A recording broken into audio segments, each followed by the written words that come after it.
Na tusifu Mungu. That ameni. Hapana. Na tusifu Mungu. Amina. Wonderful. Mungu ni mwema. Wakati wote. Bwana ni mwema. Mungu akubariki wote. Amina. Yeah, so today Ndio, sasa leo we want to once again say thank you, Lord, tunataka tena tuseme asante Mungu for giving us life. kwa kutupatia maisha tena. Not only for giving us life, for allowing us also na si tu kutupatia uhai, ila pia kwa kuturuhusu pia to sit at the feet of Jesus Christ. Kukaa miguuni pa Yesu Kristo. Even as we na tukiwa hata kama from the word of God. Tusikilize neno la Mungu. Even as we feed, as we eat. Okay. Hata tukiwa tunakula neno la Mungu. Aya. Ndio.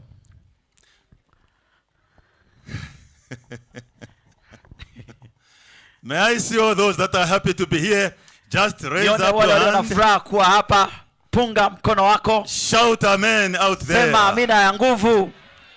Praise be to God. Bwana asifiwe sana. Then may I see those that are happy that they are alive. Pia walioko na furaha kwa sababu wana uhai.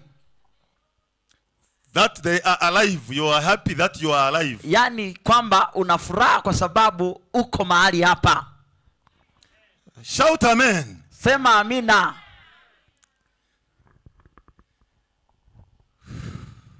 Time has come. Muda umefika. Time has come. Muda umefika. That we allow only the Holy Spirit to speak. Kwamba tumruhusu Roho Mtakatifu azungumze. That we pay attention. Kwamba tuwe kwa umakini. To what God has for each one of us. Kile ambacho Mungu anacho kwa ajili yetu. Yesterday, jana, in the evening, jioni, we looked at the battle of your life. Tuliangalia juu ya vita ya maisha yako. And we discovered that your battle na tukagundua kwamba vita yako ni eternity. Maswala ya uzima wa milele. Or your salvation.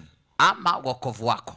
That is the battle of your life. Hiyo ndio vita ya maisha yako. So we went into detail. Kwa hiyo tukaenda kwa undani zaidi. Learning that indeed tukijifunza kwa undani fight for na us. tunamruhusu Mungu apigane kwa niaba yetu. This morning, asubuhi ya leo tena na mchana huu, we want to look at one very important subject. Tunataka kuangalia somo makini mno. This subject, many preachers have talked about it. Wahubiri wengi wamezungumza habari zake. But they have not gone into detail. Lakini hawajaenda ndani zaidi. Talking about the importance kuzungumza habari ya faida of one thing that we are going to discuss. Jambo moja ama kitu kimoja ambacho tunaenda kuzungumza habari zake. And this one thing is the mat. Na hili jambo ni godoro. The mat. Godoro. You know, unajua, I know you may wonder to say, but mnaweza mkashangaa kwa kusema hili. What about the mat? Kwamba nini kina faida? Kwani godoro na faida gani? When you read the Bible, unaposoma Biblia, you discover utagundua that many times watu wengi that Jesus wakati ule wa Yesu healed alipomponya and told them, na alipowaambia aliowaponya, pick up, carry your mat and go. Na alipomwambia yule mgonjwa, jitwike godoro lako uondoke. Carry your mat and go. Beba godoro lako uende. Now many times that we have read this, kwa hiyo mara nyingi tunaposoma habari hizi, works of Jesus Christ, tunashughulika sana na habari ya Yesu Kristo. We have talked about the people tunaambiwa habari za watu Jesus have healed, ambao Yesu aliwapona. We have talked about the tunaambiwa habari ya kazi ya Yesu Kristo. We have seen patients being healed. Tunaangalia mgonjwa We ameponywa. have seen patients being touched by the hand of Jesus. Tunaangalia Yesu Kristo akimgusa mgonjwa. And we have heard, we have Na read tunasikia na kusoma habari Jesus Christ telling kwamba the Yesu people, anazungumza na watu carry your mat ya kwamba beba godoro and go lako home. na uende nyumbani. Then we have not concentrated so much on the mat. Lakini hatuangalii habari gani juu ya godoro. Just concentrated so much on the people. Tunakuwa makini kwa that were watu healed. ambao wameponywa. Now today, Lakini leo God has a different message Mungu ana altogether. ujumbe tofauti pamoja nasi. He wants to talk to each one of us. Anatamani kuzungumza We nasi need kwa to namna pekee. understand the importance of the Lazima mat. tuelewe faida ya godoro. I'm here today to tell you Na about niko hapa kuambia leo that the mat is very kwamba important. godoro lina umuhimu. But before I can explain Na about the kabla importance, sijazungumza of habari the ya mat, faida za godoro, allow me to give you the preamble. mnipe nafasi ya kuzungumza But don't kidogo. forget Lakini usisahau that our theme kwamba is moto coming from wetu Psalms 62 unatoka katika kitabu cha Zaburi and 66 verse 8. fungu la 8. Listen to what the Bible Sikiliza says. Biblia inachokisema. I will go Nitakwenda trusting in the Lord. nikimtegemea That na is what we are kumtumaini talking Yesu. about. Hilo ndilo We tunazungumza habari ought to yake. pour our heart Yaani tunaenda kutoa mioyo unto yetu God, kwa Yesu, kwa our Mungu Father, mwenyewe, Baba yetu, the one who provides. yule anayetupatia. Can I quickly remind someone out Acha there niwahi kukumbusha jambo moja that hapa we are serving a God kwamba tunamtumikia Mungu who delivers with time. ambaye anatupatia We are wakati. serving God Tunamtumikia Mungu who serves with time. ambaye anatupatia We are wakati. serving God Tunamtumikia who Mungu heals with time. ambaye anashughulika na habari ya We are muda. serving God Tunashughulika na kumtumikia Mungu with time. ambaye anakerwa na kuumizwa na habari ya kupoteza muda. Tunamtumikia Mungu The one who determines the time. ambaye yuko zaidi ya muda. We are serving a God, Tunamtumikia Mungu the beginning ambaye ni mwanzo and the end, na ndiye mwisho the author, na ndiye mwanzo the finisher, na ndiye mmalizichaji na ndiye anayeanzilisha, ndiye muumbaji God himself. na yeye ni Mungu mwenyewe. The God we Huyo worship. ndiye Mungu tunayemtumikia. We worship a true God. Tunamwabudu Mungu wa kweli. We ought to be obedient to him. Tunapaswa kumnyenyekea yeye. And God sends his Na child, kwa hiyo Mungu akazungumza na mwanaye Jesus first coming, Yesu Kristo akaja save us, kutuokoa sisi, die for our sin. akafa kwa dhambi No zetu. human being Sisi has wanadamu, ever died for hakuna another. mwanadamu aliyewahi kufa kwa ajili ya Not mwingine. even the preacher today. Hakuna hata mhubiri wa I leo have never died unayemfahamu for anyone. aliyewahi kufa kwa ajili ya mtu But yote, Jesus Christ died lakini for me. Yesu Kristo alikufa kwa ajili Jesus yangu. Christ died for you. Yesu Kristo alikufa kwa So ajili therefore yako. today, Kwa hiyo leo want to look at the very tunatamani important subject. kuangalia jambo makini sana. This subject Hili somo is the mat. ni godoro, The mat itself. godoro lenyewe. That is what we want to look at. Hilo ndilo tunapaswa kuangalia leo. As we want to go into detail now, Na tunapo sasa taka kuanza, I want to invite all of you, nataka niwaalike wote, you who is listening to me, wote mnaosikiliza leo tena, wherever you are hearing me from, ikiwa unasikiliza kutokea, to draw your attention now, nataka niweke umakini so wako that you understand kwamba uelewe question that you may have swali tulilo nalo, to say, but Hachilensa, kwamba mchungaji Hachilensa, Hachelensa, why are you telling us about the kwa mat? nini unatuambia habari ya godoro? What is so special about the Kuna mat? kitu gani cha kuzingatia kwenye Rafael godoro? Mainga, Hey, Pastor why are you Hachelensa, telling us about the mat? unataka kuambia nini habari ya godoro? What is so special about the Kuna mat? jambo gani la tofauti kwenye We are godoro? interested in Jesus Christ. Tuna tofauti gani kati ya We are Kristo? interested in our salvation. Tuko na umakini katika habari ya wokovu About wetu, the mat. lakini kwani godoro linatusaidia That we nini? stamp on. Yaani kile kigodoro Mat that tunachokanyagaga, we sit on. tunachokalia katika The mat godoro, that we lie on. kale tunakokalalia katika godoro. Special Yaani events kuna kitu gani cha that kupekea have about to it? do with our salvation. Kuna kitu gani kinachofanya na kuhusu Today, wokovu child wetu of katika godoro? God. Today, Leo child of God, mtumishi wa Mungu, the Holy Spirit Roho Mtakatifu has a message for you. ana ujumbe. I want you to follow me very closely now. Natamani mtufuatilie. Let me explain. Acha sasa nianze We are kueleza. in the book of John. Tuko katika kitabu cha Yohana. John chapter 5. Yohana sura ya 5. Verse 1 to 8. Fungu la kwanza hadi fungu la 8. Now in John chapter 5. Kwa hiyo katika Yohana sura ya 5. Verse 1 to 8. Fungu la kwanza mpaka fungu la There is 8. something very interesting Kuna here. jambo fulani ambalo limenivutia hapa. Listen how it begins. Yaani angalia inavyoanza. Yes, there's a pool of Bethsaida. Yaani kuna There's a pool of Bethsaida. kulikuwa kuna masikini au muhitaji wa Bethsaida. And this pool of Bethsaida, Na huyu masikini na muhitaji, the Bible says, Biblia inasema it had 5 porches. alikuwa na 5 porches. alikuwa na Porches ya 5. 5 porches. Just mention porches just like that. okay, alikuwa na porches 5. Good.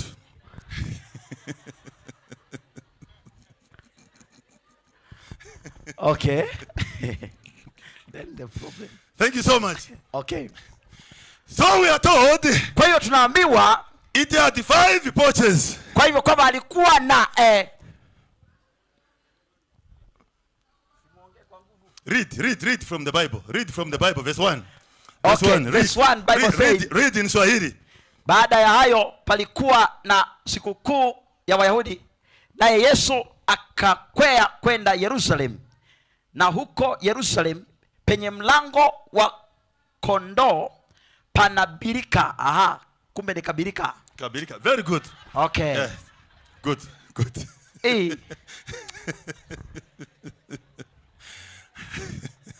There it is.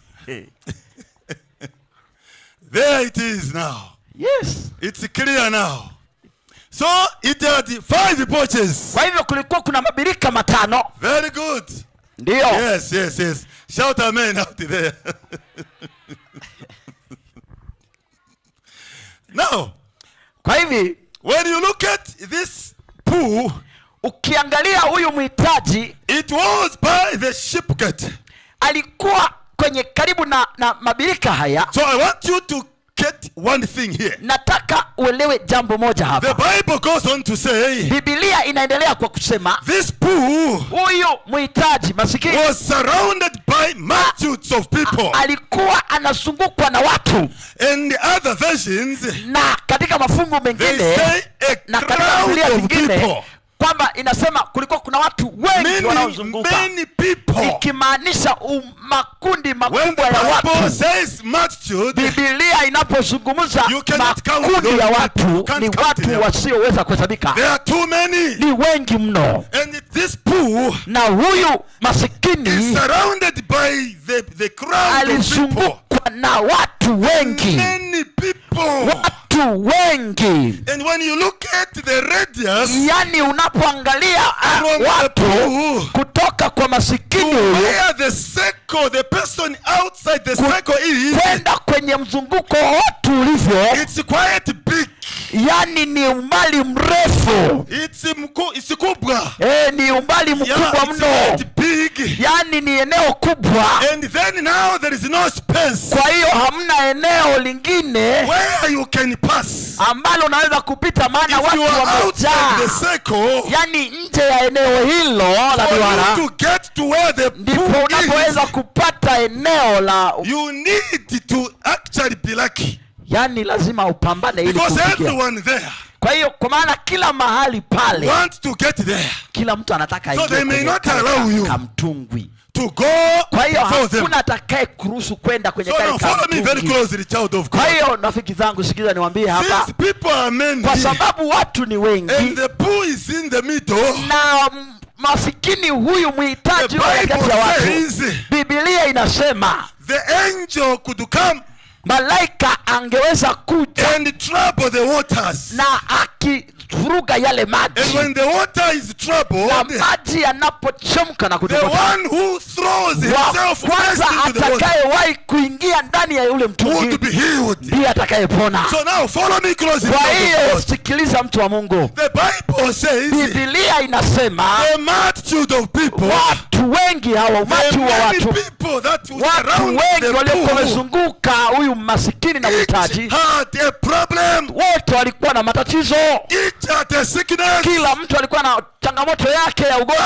Others were paralyzed. Wengine walikuwa wameparalyzed. Others were lame. Wengine walikuwa vilema. Others were blind. Wengine walikuwa hawana Others were dumb. Wengine walikuwa na uti. Others had issues Wengine walikuwa na matatizo makubwa. of blood. Ya So when you damu. look at everyone who was there, Unapoangalia kila mmoja aliyekuwa pale, Bible says Biblia inasema everyone had kila an ailment, mmoja alikuwa na changamoto yake, and then they are there lakini na wote walikuwa pale waiting for the waters to be wanang'ang'ana troubled. kufika kwenye yale maji. This is where the problem is. Hivyo ndio tatizo lilivyo, So now as they are there, kwa sababu walikuwa the pale first one to go into the water wanatamani kuingia ndani ya maji healed ili waponywe, completely. waponywe kabisa. And that person goes Kila laughing. mmoja kitakaingia kupona anaenda na furaha, anaenda nyumbani. Yes, going there happy. Yani anaenda akiwa na furaha. That's good. Hilo So ni jambo now, jema. Kwa hivi the Bible goes on to say, Biblia inaendelea na kusema, if you read verse 3-4, unaposoma fungu la you 6 will find that unafuta kwamba Jesus came. Yesu anakuja. Now listen. Jesus came Sikiliza, Yesu anakuja. Akaja Yesu, and he found himself akakuta yule kijana where this man was. alipokuwa pale. Yule kijana, Now the question I have for you is, swali nililo nalo ni hili: how did Jesus find himself at the center there? Yesu alijikutaje yuko katikati karibu na yule Did mgonjwa? he drop from heaven? Alishuka kutoka mbinguni? Did he come through the people, Alikuja kupitia kwenye umati ule wa watu, coming to find this man here? akaja mpaka kwa huyu mtu hapa? When I say this man, Ninaposema huyu mwanaume, I mean what the Bible is saying. ninamaanisha kile Biblia The inasema. Bible tells me Biblia inaniambia ya there was kwamba a man there kulikuwa kuna mwanaume pale 38 years wa miaka 38, waiting to be kwa thrown miaka into the 38 waters. anasubiri kuingia ndani ya mtungi, This man lakini huyu was mwanaume brought there amekaa pale day one. kwa siku moja. Day one, Siku moja he is brought there akaletwa pale with the hope kwa matumaini that he would be healed the same day. kwamba ataponywa siku ile, But unfortunately, lakini alas. cha kunishangaza hapa, alas, the first day elapsed. siku ya kwanza ikapita, Then he thought, anyway, maybe tomorrow. labda ni kesho. The morrow came. Siku ya kesho napo ilipofika ikapita, It elapsed. hajapona tangu ameletwa pale. Okay. Maybe after tomorrow. Labda baada ya kesho nitapona. Again, after tomorrow came. Baada ya siku ya kesho Nothing happened. hakuna kilichotokea. This man Huyu mtu is seated there amekaa pale in pain. na maumivu, He is sick. anaumwa, He is not fine. aoni msaada He is wowote, not well. hayuko He vizuri, needs to be healed. anahitaji He uponyaji, needs to be touched. anahitaji kuguswa. The man Huyu mwanaume has faith. anapambana. The man Huyu mwanaume has hope. alikuwa hana The tumaini. man Mwanaume is praying in the heart. analia na kuomba kwenye So moyo now wake. let us link the three. Sasa sikiliza, acha Faith, tuchanganye haya mambo matatu, Faith, tuunganishe imani, hope, tumaini and prayer. na maombi. Link them together. Hebu zilinganishe pamoja, You will zifananishe, find the answer utapata majibu that gave this man kwamba haya mambo yanaenda pamoja. courage Ikampa tumaini huyu to mtu sit there kukaa pale for 38 years kwa miaka 38, with that ailment. yani bila kubadilisha 38 msimamo. years. Miaka 38 Body. hajabadilishwa mwili 38 wake. years. Miaka 38 Crying. analia. 38 years. Miaka 38 In pain. kwenye maumivu. 38 years. 38 miaka Troubled. anahangaika. How long has your problem taken? Muda gani tatizo lako limechukua? You have been in pain for how long? Umekuwa kwenye maumivu kwa muda kiasi You have gani? been in pain in that situation for how long? Umekuwa kwenye hiyo changamoto kwa muda mrefu kiasi You gani? have been crying for how long? Umelia kwa muda mrefu kiasi You gani? have been troubled for how long? Umehangaika kwa muda mrefu kiasi gani? 38 years. Miaka 38. Someone still has the hope. mtu anahangaika na hana tumaini. 38 years. Miaka 38. Someone can still believe. Mtu anahangaika na anateseka. Soon. Yani siku moja karibuni mambo yatakuwa sawa. And now the Bible says, yani Biblia sasa inasema Jesus came there. Yesu akaja pale. Come there. Yani alikujaje? Please understand this. Yani samani elewa hili mtu wa Mungu. If Jesus Christ kama Yesu Kristo alikuja the normal way, kwa njia ya kawaida kama unafikiria hivyo, inamaanisha he was saying, anasema excuse me, excuse me, samani jamani, excuse me, naomba, I'm going there, anaenda pale kwa yule maskini, excuse me, samani. Now if he said excuse me, kama anasema samani, then does it mean he was talking to people who were not sick? Inamaanisha kwamba anaongea na watu ambao hawaumwi. Because if the Bible says they were sick, kwa sababu Biblia inasema walikuwa wanaumwa, the Bible says they all had issues, na kama wote walikuwa na matatizo, na Biblia inatuambia why did he bypass kwa them? nini yeye anawapita? Why did he say kwa nini awaambie samahani mnipishe? He was going to heal them first, na kwamba ilitakiwa awaponye wote kwanza, so that he gets there, ndipo aende kwa yule mwingine. Now listen, there's a lesson here. Sikiliza hapa jambo, mtu wa Mungu. Everything has got kila kitu kina maana yake. If it is not your time, kama ni sio wakati wako, you can't be healed. Hautaponywa. If it is not your time, kama sio wakati wako, can't be married. Hautaolewa. I'm saying if it is not your Nasema time, kama sio wakati wako, you can't be employed. Hautaajiriwa. If it is not your time, kama sio wakati wako, you can't grow. Hautakuwa. If it is not your time, kama sio wakati wako, you cannot be born. Hautazaliwa. I'm saying if it is not Nasema your time, kama sio wakati wako, you cannot have a child. Hautakuwa na mtoto. If it is not your time, kama sio wakati you wako, cannot be elevated. Hautakuwa. If it is not your time, kama sio wakati wako, you can't get well. Hautakuwa vizuri. So time came, muda unakuja, for one person, mtu mmoja, to be healed. Ataponywa. Time has come, muda unakuja, for this man, huyu mwanaume who has been sick for ambaye so alikuwa long, anaumwa kwa muda mrefu, to receive healing. akapata uponyaji. Time had come, muda ulifika, for this same man, huyu mtu, to be happy. akawa na furaha. Time had Yani come, muda for unakuja, this same man, ambapo huyu to mtu go back to his family. akarudi nyumbani kwa familia Because he yake, had been away kwa sababu for alielewa long. walikuwa mbali kwa The muda mrefu. person I have is, Nataka nikwambia kwamba Mungu who ndiye naye, brought that person there? ndiye aliyemleta yule aliyemleta mtu Took pale, this person there aliyemleta yule mtu at the pale pool of Bethsaida. kutoka kule mpaka kwenye birika Now la follow me very Bethsaida. closely. Don't be confused. Follow me very closely. Usichanganyikiwe, haya ni maisha tu, I twende want tu to pamoja, suggest this man had a twende wife. pamoja.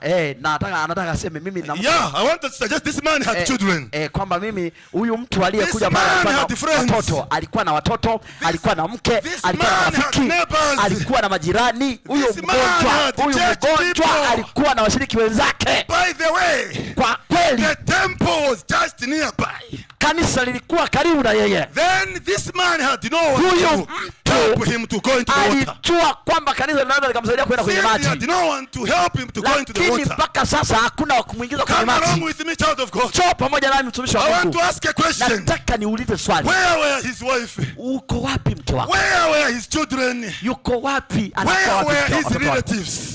Ndugu zako wako I'm wapi? saying, where were his neighbors? Wako wapi majirani Where zako? were his friends? Wako wapi marafiki zako? I'm asking, Na uliza where tena were wewe. his parents? Wako wapi wazazi That wako he can be languishing there. ambao That watakudumbukiza he kwenye can be birika suffering there. ili unapohangaika wewe na wewe Anyone to help him. hakuna yeyote wa Throw him kumsaidia, into the waters. hakuwepo wa kumsaidia Oh my kumweka God, kwenye have birika. mercy. Oh Mungu, Have kuwa na mercy. rehema kwenye hili. The message Rehema zako is zikaonekane totally Bwana. different. Hii ujumbe si wa Have kawaida. mercy, child of God. Si wa kawaida, wasaidie mtumishi wa Listen Mungu. now, listen Sikiliza very mtumishi, carefully. sikiliza hapa kwa makini. Sikiliza. This man Huyu mtu is seated there. alikaa pale. Jesus comes. Yesu akaja. He has seen all these people who are sick. Akaangalia watu wote waliokuwa As hapa. they are sick there.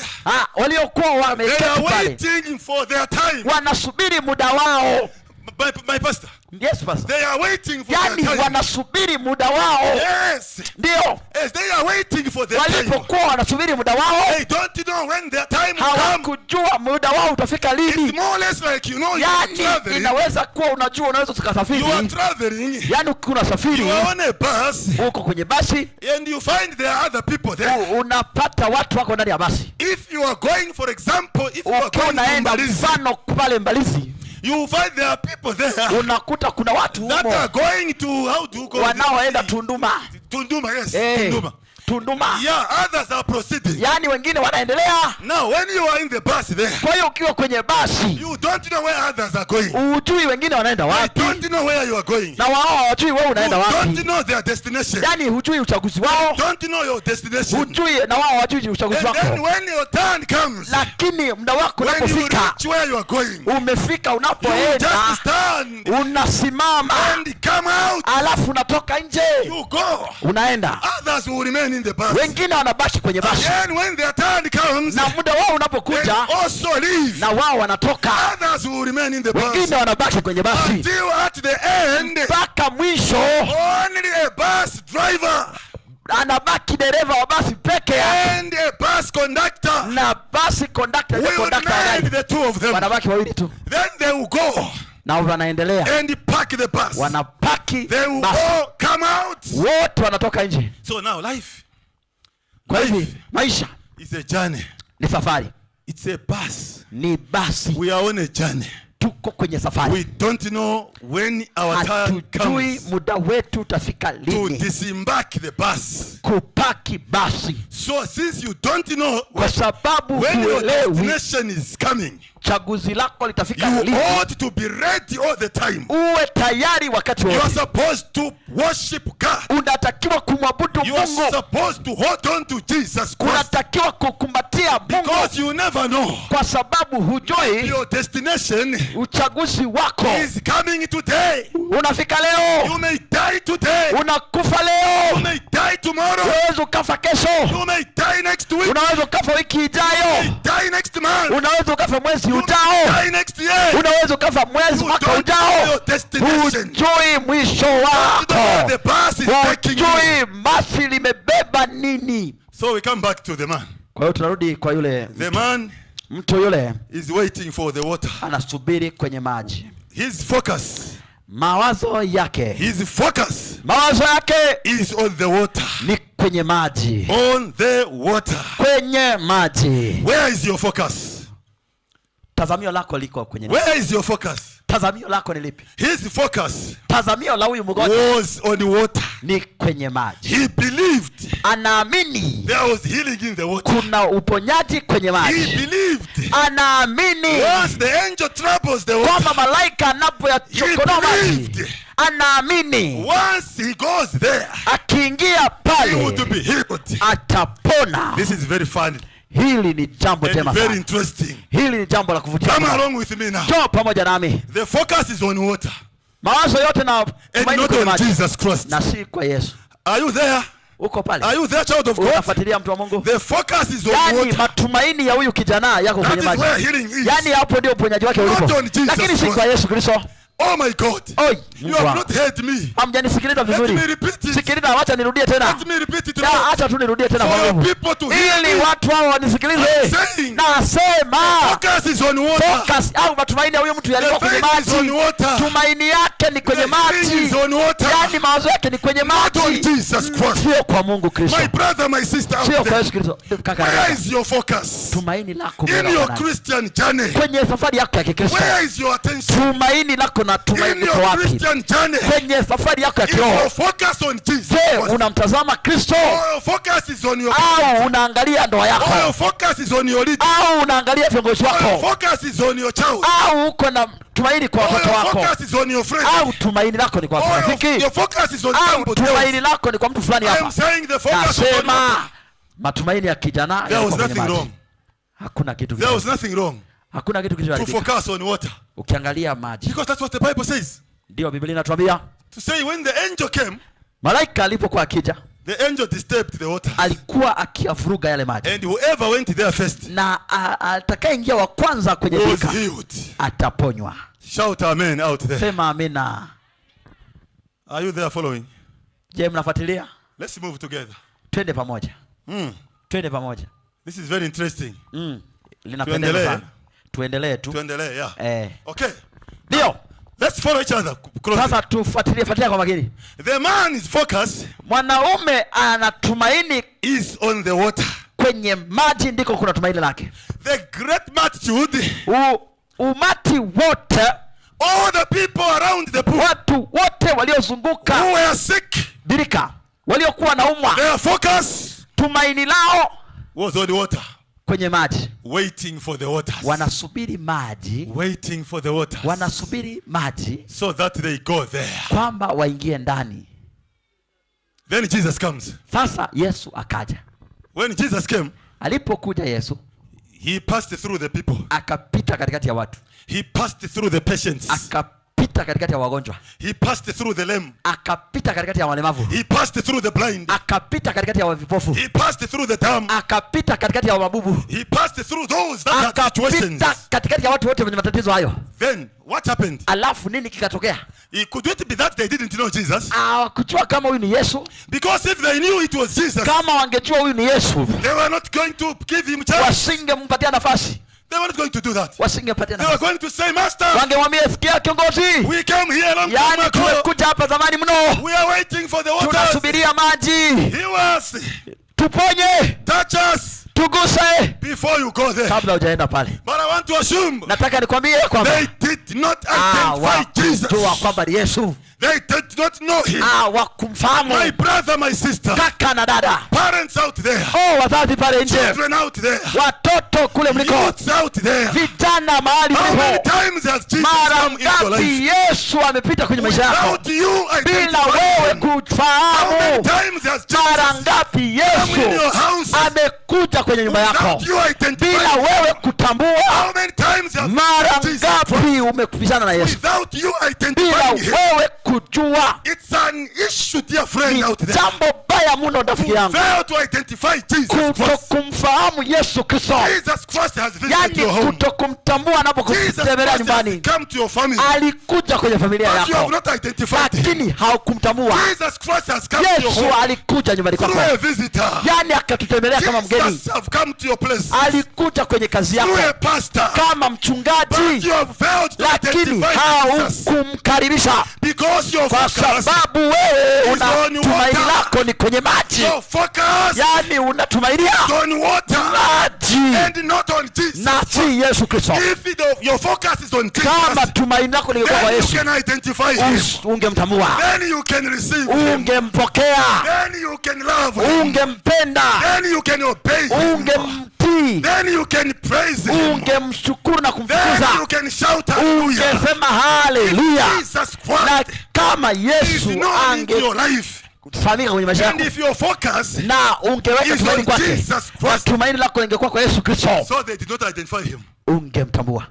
Had they known it was Jesus, hawakuwa karibu na Yesu. They were going to say, Lord, wangesema Yesu, heal me first.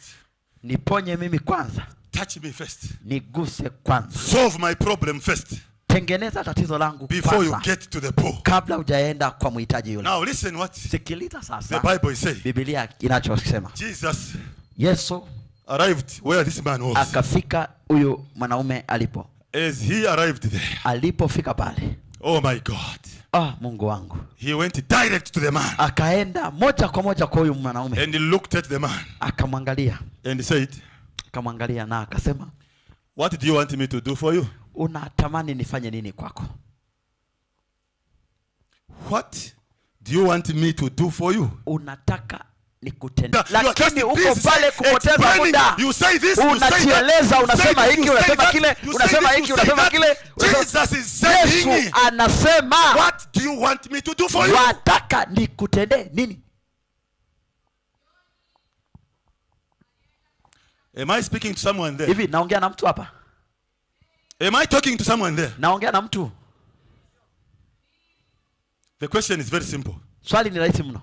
What do you want me to do for you? Unataka nikutendee nini? No, our neighbor is a witch. Unajua jirani yangu ni mchawi. I'm not saying who is a witch. Sijauliza nani mchawi kati yenu. I'm just saying, what do you want me to do for you? Nimesema wataka nikutendee nini? This man is responding. Unajua huyu mtu alikuwa anajibu to Jesus Christ. Kwa Yesu Kristo. While the focus is on the water. Lakini mawazo yake yote yako kwenye maji. My brother, my sister. Kaka na dada. This is a serious problem. Hili ni changamoto very kubwa. Serious challenge. Changamoto kubwa. You are talking to Jesus. Unaongea na Yesu. Whom you have not known. Ambaye humfahamu. Whom you have not identified. Ambaye hujamuelewa. Your focus is on water. Lakini mawazo yako kwenye maji. Begin by identifying Jesus Christ in your life. Anza kwa kumtambua Bwana Yesu Kristo katika maisha yako. What has God done to you for you in your life? Nini Mungu amefanya kwenye maisha yako? You need to identify Jesus first. Unatakiwa kumtambua Yesu Kristo kwanza. Then Jesus says, ndipo Yesu akasema, I'm asking to say, nataka kusema, what do you want me to do for you? Hivi unataka nifanye nini kwa ajili yako? Now that you are answering something else. Sasa alikuwa anajibu. I like the writer. Nafurahia mwandishi alivyoandika. The writer mwandishi skipped that one. Aliruka hicho. Skipped the point that Jesus raised. Jambo ambalo Yesu aliliibua hapa. So the only thing the writer wrote there in the Bible, kile ambacho aliandika mwandishi kwenye Biblia, is that Jesus told the man. Ni kile ambacho Yesu alimwambia. At the time Jesus told the man, wakati ambapo Yesu anazungumza na the man identified Jesus. Huyu mwanaume alimtambua Yesu Kristo. The man developed faith in the Lord. Akabadilika kumtambua Yesu. The man's focus was swayed to Jesus. Yani sasa mawazo yake yakabadilishwa kumwelekea Yesu. So when he identified Jesus, baada ya kumtambua Yesu kwanza, and Jesus told the man, sasa Yesu akamwambia mwanaume, to the man, listen to what alimwambia huyu mtu aliyomwambia. Jesus said, Yesu akasema, stand up, simama, get your mat, beba godoro lako, and go home, na uende nyumbani. You have not heard me. Hamjasikia, ndio maana mmetulia.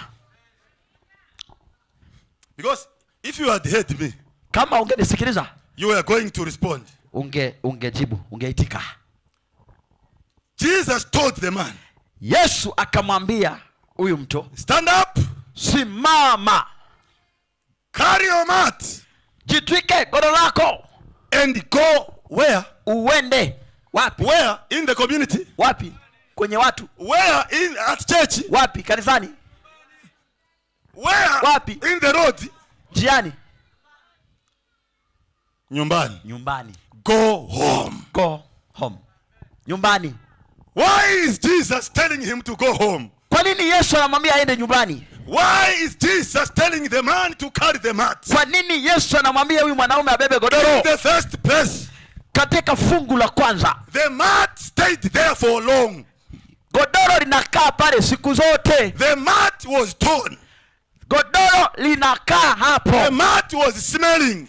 Godoro lilikuwa linanuka. The mat is dirty. Godoro lilikuwa chafu. The mat has a problem. Godoro lilikuwa na matatizo na changamoto. But Jesus heals the man. Lakini Yesu alimponya mwanaume na akamwambia, carry that mat. Beba lile godoro. Why carry the mat? Hey, kwa nini nisibebe godoro? Why should I carry the dirty? Kwa nini nisibebe godoro chafu? Why should I carry something that is torn? Kwa nini nisibebe kitu ambacho kimeharibika? Why should I carry something that is smelling? Kwa nini nisibebe kitu ambacho kinanuka? Even when I have been healed, na nimeshaponywa, I'm made whole, na niko huru, so I'm happy, na nina furaha. I need to go home, nahitaji kwenda nyumbani, nikiwa nakimbia myself to my family, nikionyesha mwenyewe kwa familia yangu. But Jesus says, lakini Yesu anasema, don't make that mistake. Usifanye hilo tatizo baya. Beba godoro. Carry the mat. Jitwike godoro. What is the importance of the mat? Hey, faida ya godoro ni nini? Why carrying something that is dirty? Yani nabebaje kitu kichafu hichi? Why carrying something that is smelly? Nabebaje kitu kinachonuka? Why carrying something that is torn? Kitu ambacho hakina maana. You are not following. Amfuatilii. I'm asking. Nauliza. Why carrying a dirty thing home? Ninabebaje kitu kibaya kichafu? Godoro la miaka 38.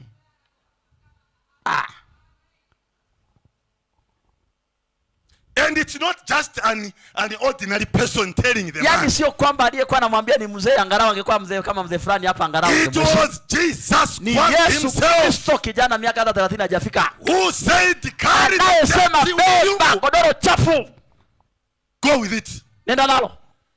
Don't go and throw, Usiende ukalitupa, but go with it home. nenda nalo nyumbani kwako. So I end the sermon here. Hapa sasa nikapata somo. We can stand up, we pray. Sasa tusimame tu tuombe. Tumeshamaliza. Pastor Chinga. Pastor Chinga. We have finished, my pastor. Tumemaliza pastor wangu. Oh, you are finished.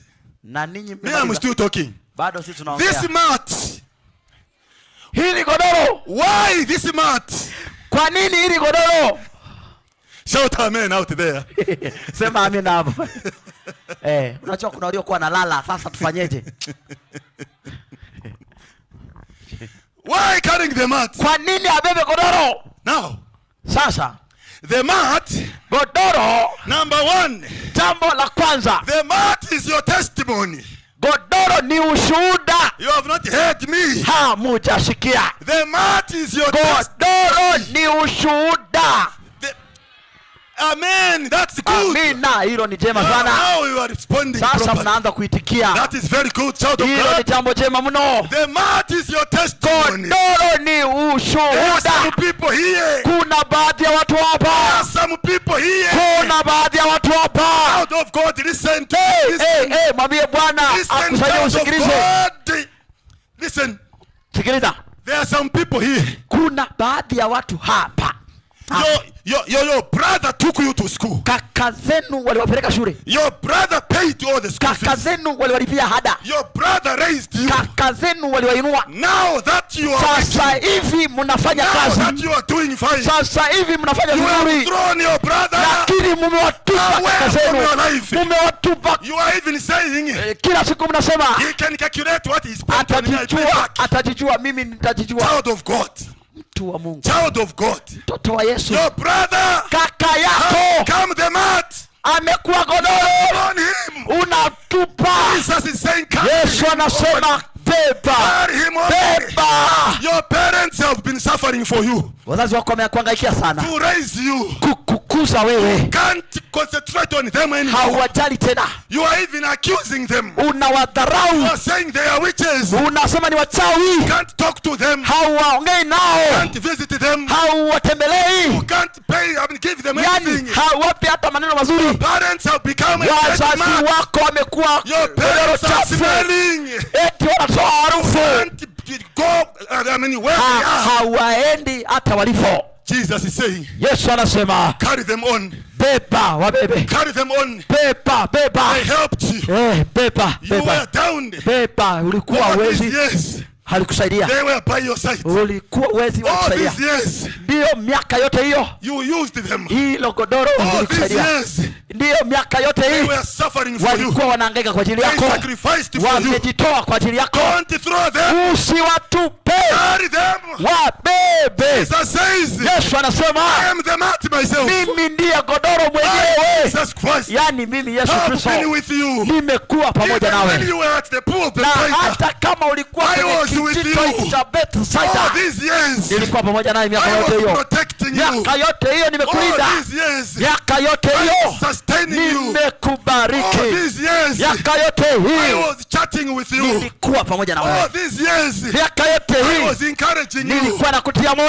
All these years, Miaka yote I was hii lifting you. nilikuwa All nakutia these moyo. years, Miaka yote I hii was feeding you. nilikuwa nakulisha. Carry me on. Nibebe. leave me behind. Usiniache nyuma. Take me home. Nibebe nyumbani. This is Jesus. Huyu ni Yesu Kristo anazungumza. Come along with me, child of Njoo God. pamoja nami mtumishi wa A Mungu. mat must be your Godoro testimony. lazima linaweza You likawa should be maisha able yako. to tell the world Unaweza ukamwambia Bwana, that I went through this. jambo gani unapitia? And this thing Hiki helped me. nisaidie. nisaidie. Get to Jesus Christ. Nenda kwa Yesu This Kristo. thing helped me. Hiki nisaidie. Sustained. Utaweza. When I was in the hospital. Nilipokuwa hospitalini. This thing helped me. Hili lilisaidia. When I was almost dying. Nilipokuwa nakaribia kufa. This thing helped me. Hili lilisaidia. I had no water. Nilipokuwa sina maji. This thing helped me. Hiki When kilinisaidia. I was hungry. Nilikuwa nipokuwa na I'm njaa. saying the mat The mat, godoro. is very important. Ni la muhimu. Don't leave the mat behind. Usiache godoro. You people Mtu wewe who unayesikia. have shouted Watu wanaopiga kelele at the mat. kwa godoro. You people Nyinyi watu that have thrown mnaotupa the mat godoro because it is kwa stinking, sababu ilikubeba, because it is smelling, kwa sababu inanuka, because it is torn, kwa sababu limechafuka, because it is dirty. kwa sababu halifai. Can you rethink? Unaweza kufikiria tena upya. Can you rethink again? Kunaweza kufikiria Where upya. have you left your testimony? Umeacha wapi ushuhuda wako? Where have you left your testimony? Umeacha wapi huo Where ushuhuda? have you left your Jesus? Umeacha wapi huyo Yesu Kristo? Where have you left your parents? Umeacha wapi wazazi wako? Where have you left your Kwa nini family? umeacha familia yako? Some of you, Baadhi yenu, you have abandoned your yani families. mnawachokoza na kuwadharau familia Some yenu. of you, Baadhi yenu don't talk to your family members. hamwongei na wafamilia yenu. Some of you, Baadhi yenu don't talk to your spouses. hamwongei na wafadhili wenu. Some of you, Baadhi yenu don't talk to your friends. hamwongei na marafiki zenu. You hate them. Umewachukia, You can't even forgive them. hutaki hata kuwasamehe. The Bible is saying, Biblia linasema carry the mat with you. beba godoro pamoja na Carry the wewe. mat with Yani you. beba. If you want to be healed, Kama child of unataka God, kupona mtoto wa if you Mungu, want things to go kama well with unataka you, mambo yaende vizuri, mtu wa don't Mungu, leave the mat. usiache godoro nyuma. Don't leave the mat. Usiache godoro Carry the nyuma. mat with you. Beba godoro pamoja na wewe. Yes, carry the mat with you. Beba godoro pamoja na wewe, Jesus is the kwa one who sababu said, Yesu ndiye anayesema carry the mat with beba you. godoro pamoja na And wewe. go home. Go home with the Uende mat. nalo nyumbani. Enda nyumbani. Go home Enda nalo nyumbani with the mat. na godoro. Carry it. Beba. Carry it. Beba. Don't leave it. Usiache. Don't leave it. Usiache godoro. The man Mwanaume huyu at the pool of Bethsaida, alikuwa kwenye birika the la focus Bethsaida. was on water.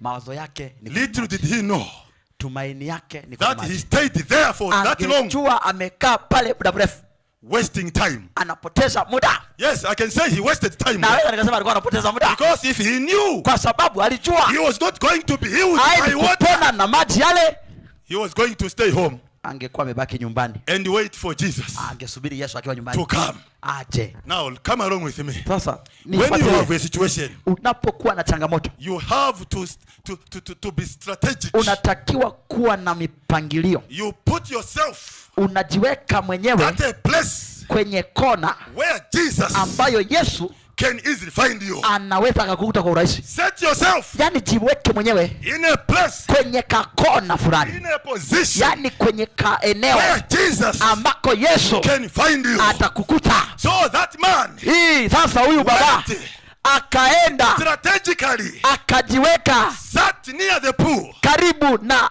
birika. It was very easy for Jesus Ilikuwa rahisi kwa Yesu to find him. kumkuta.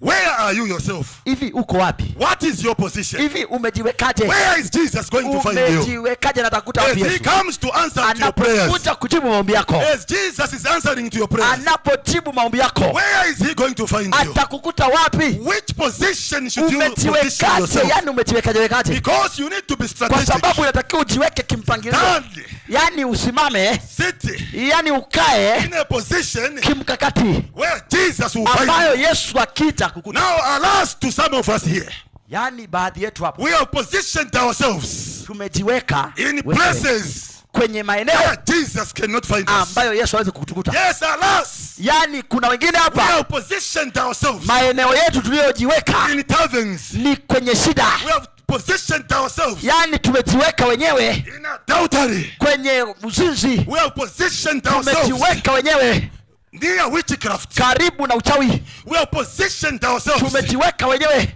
in hatred. kwenye kuchukia watu. We have positioned ourselves Tumejiweka wenyewe in covetousness. kwenye kuharibu vitu. We have positioned Yani ourselves tumejiweka sisi wenyewe in jealousy. kwenye We uchonganishi. have positioned ourselves Tumejiweka wenyewe in gossiping. kwenye We kusengenya. have positioned ourselves Tumejiweka wenyewe where God ambako Yesu cannot find us. hawezi kutukuta. Where have you positioned yourself? Wapi umejiweka? Jesus is about to Yani touch you. umejiwekaje? Yesu kwa Jesus is about to talk to you. anatamani kuzungumza na wewe. Yesu Jesus is about to heal Yesu you. anatamani kukuponya. This woman Huyu who baba had the issue of blood, aliyekuwa na blood, yule mama she aliyetokwa na damu, positioned herself alijiweka in mwenyewe, a position yani akajiweka kwenye where kaeneo when Jesus was ambako coming, Yesu anapokuja, passing there, anapopita pale, she was able yani awe tayari to touch the helmet of Jesus Christ. kugusa pindo la She Yesu. was able Alikuwa na to uwezo touch the garment of Jesus Christ. kugusa vazi la Yesu Kristo.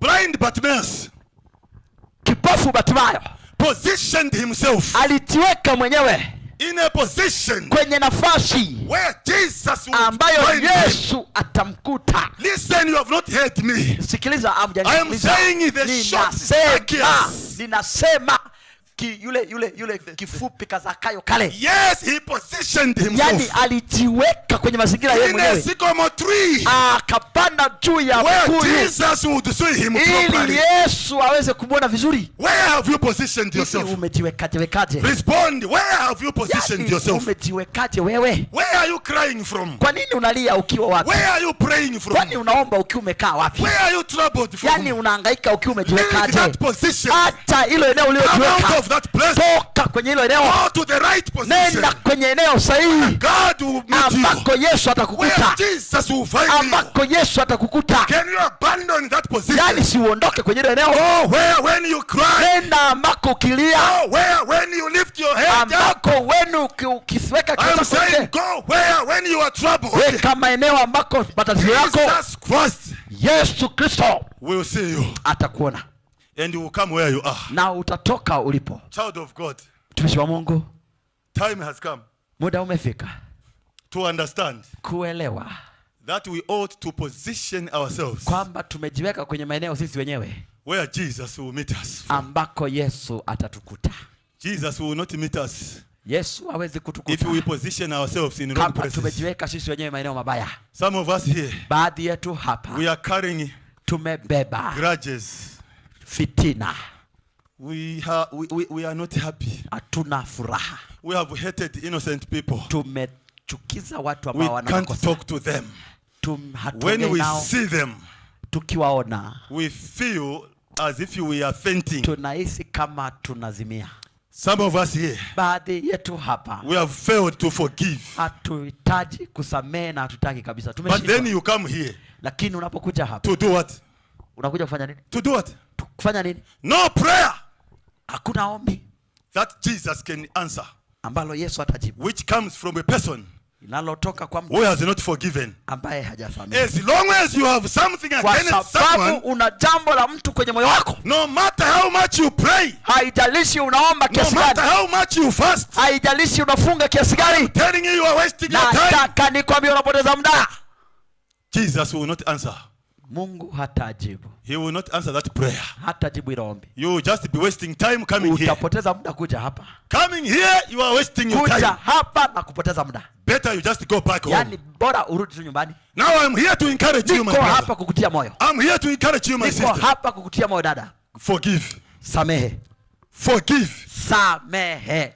Whoever wronged you, Yani chochote ulichotendewa baya, forgive him. samehe aliyokukosea. Because you don't know Yani kwa sababu hujui if you will be there tomorrow. kama utakuwa hapo kesho. You utakuwa don't know. yani There's hujui, no guarantee hakuna ulichokilipa that you will wake up tomorrow kwamba again. kesho uamke. So it's better whilst you Kwa are hiyo still ni alive. vizuri sana, Whilst you are still sure, kwa sababu bado unaishi, you forgive samehe, and forget. sahau, Then move on. Alafu tembea mbele. Position yourself. Songa mbele, kaa kwenye eneo Where hilo Jesus ambako Yesu will find you. atakukuta. I ask you, my brother. Nakuuliza kaka. I ask you, my sister. Nakuuliza dada. I ask you, my elders. Nakuuliza mzee wangu. I ask you, my pastors. Na wauliza wachungaji tena. Where have we positioned ourselves? Tumejiwekaje? Are we strategically Yani tumekaa kimkakati? positioned ourselves? Yani tumejiweka kimkakati? Where Christ can find us? Ambako Yesu atatukuta.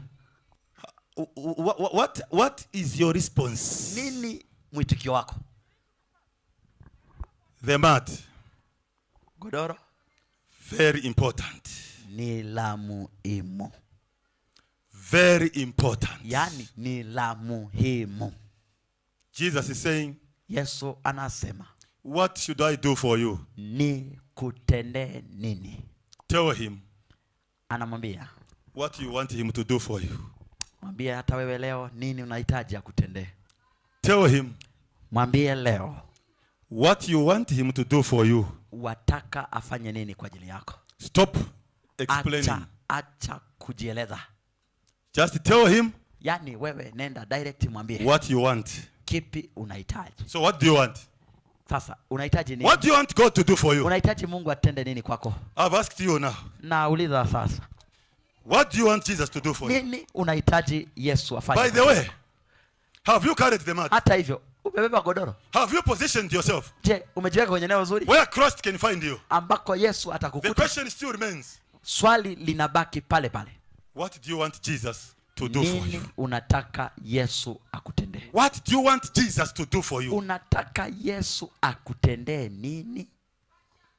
This question Hili swali should linger lazima litembee in your minds kwenye kichwa chako as you are preparing to respond tunapojiandaa kulitikia to this question.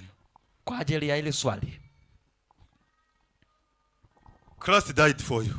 Yesu Kristo alikufa kwa ajili yako. Christ loves you. Anakupenda huyo Yesu. He wants to touch you. Anatamani akuguse. He has followed you. Anakufuata wewe. For your own information, Yani kwa taarifa yako, even if you were just alone in the hata kama world, ungekuwa mwenyewe kwenye ulimwengu huu, Christ was still going to come and die Yesu for you. Kristo angekuja kukufia. This is how serious Yani hili ndilo jambo the lililo na love of God umakini. is. Hapa ndipo upendo wa Mungu ulivyo wa pekee. So he went there. Alikuja pale. Christ went there Yani Kristo alienda pale kwenye kale ka to kisima find the man kutafuta yule at the Masihi. pool of Bethsaida. Kwenye kisima cha Bethsaida. Christ has come Kristo amekuja in your life kwenye maisha yetu to find you. kukutafuta wewe. Wewe What do you have to tell him? unataka kumwambia nini sasa? What do you have to tell him? Ni nini unataka kumwambia? I want to see someone Nataka nimwone mtu who is going to say, anayeenda kusema mchana wa leo, Lord, Mungu, I have suffered for too long. nimehangaika kwa muda mrefu. I have been sick for too long. Nimeugua kwa muda mrefu. My children have been stubborn. Watoto wangu wamekuwa wasumbufu. My partner has been a problem. Ndugu zangu wamekuwa na matatizo.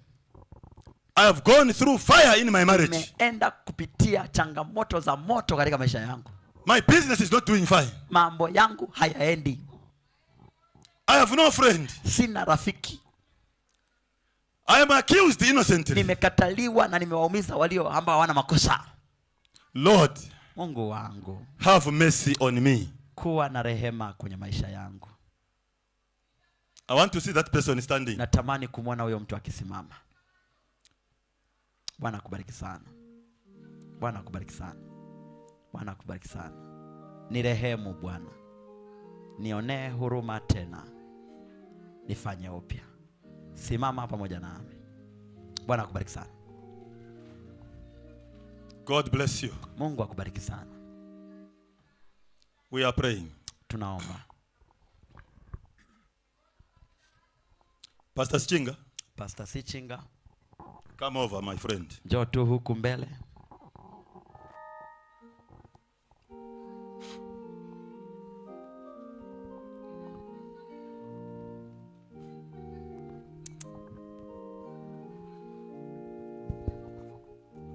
Just come near. Just come near. Sogea tu hapa, sogea tu hapa pastor. These people have stood. Watu hawa wamesimama. And they want Jesus na wanamhitaji huyo Yesu in their lives. kwenye maisha yao. They have gone through a lot. Wamepitia mambo mengi. They have been complaining day and night. Wamekuwa wakilalamika usiku crying na day mchana. and night. Wanalia usiku na mchana. They have gone through hell. Wamepitia changamoto. Servant of God, mtu wa Mungu, commit them into the hands of the Lord. waweke mikononi mwa Bwana. It's your turn.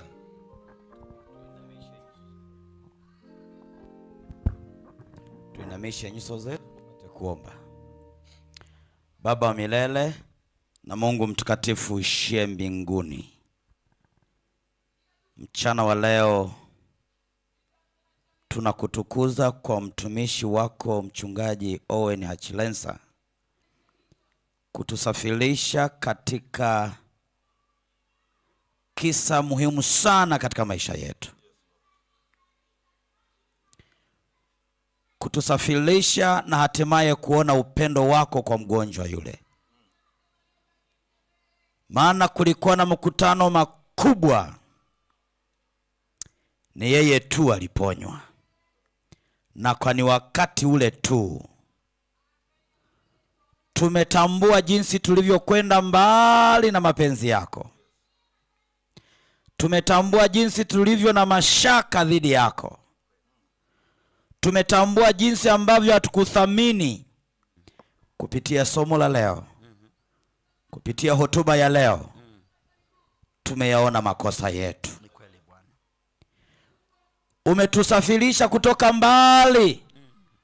Ulipo tukufanikisha, tumewasahau wazazi wetu, tumewasahau ndugu zetu, tumewasahau waliotusaidia. Lakini zaidi sana, umetutoa mbali katika shimo la dhambi na kutuingiza katika kanisa lako. Kwa bahati mbaya tumelisahau hata kanisa lako. Kwa bahati mbaya hatuna hata mahusiano mazuri na kanisa. Lakini mchana wa leo kupitia hotuba hii, tunaomba utusamehe. Tunaomba uturehemu. Tunaomba tuanze upya tena maisha na wewe. Tukatambue ya kwamba wewe pekee ndiye msaada. Tunaomba tukiwa tunaulizwa tukujibu wewe moja kwa moja, ya kwamba tunataka nini? Tunahitaji kutakaswa na wewe. Tunatakaswa nini? Tunatakaswa dhambi zetu. Na tunataka nini? Tunataka kuokolewa na wewe. Katika mianzo hii ya makambi mpaka miisho yake, wewe uliye Alfa na Omega, badilisha maisha yetu sasa. Endelea kumtumia mtumishi wako mchungaji Owen katika hotuba zote, mchana na jioni, kutusogeza karibu nawe, kutukatisha katika miguu yako, kutuokoa na kutuponya. Ukimbakishia naye pia. Tunaomba kwa jina la Baba, la Mwana na Roho Mtakatifu, kwa Bwana wetu Yesu Kristo. Amen. Amen. Amen.